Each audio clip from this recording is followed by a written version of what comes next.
What are common examples of cultural appropriation within the fashion industry? Have you ever noticed how certain fashion trends seem to borrow heavily from different cultures? This practice can often cross the line into cultural appropriation. So, what does that mean in the fashion world? Cultural appropriation refers to taking elements from another culture, often without understanding or permission, and using them for profit. This can involve traditional clothing, symbols, or designs from marginalized cultures. Let's break this down. First, there is a difference between cultural exchange and cultural appropriation. Cultural exchange is about sharing and learning from each other. In contrast, cultural appropriation involves taking without permission, often for commercial gain. Marginalized cultures which have faced oppression are frequently targeted for their unique cultural elements.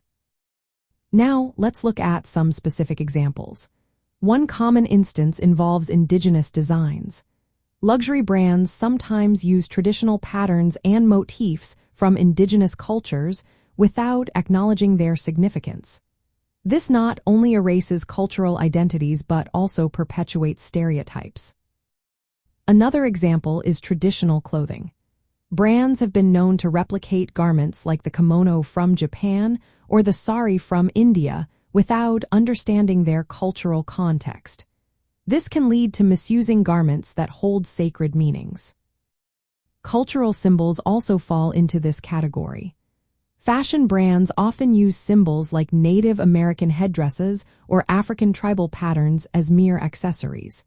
This trivializes important cultural elements and can be disrespectful to those cultures.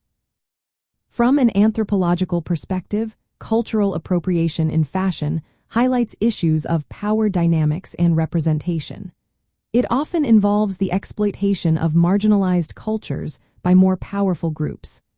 Anthropologists study how cultural practices are shared and transformed, reflecting broader societal structures.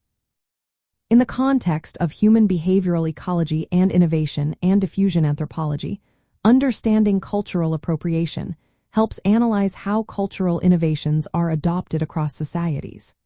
This knowledge can guide more ethical cultural exchanges in fashion. By recognizing the significance of borrowed elements and engaging with the communities they come from, the fashion industry can move toward more respectful practices. So, next time you see a trend that seems to borrow from another culture, consider the origins and the implications of that appropriation. The conversation around cultural appropriation is ongoing, and it's essential to approach it with sensitivity and respect.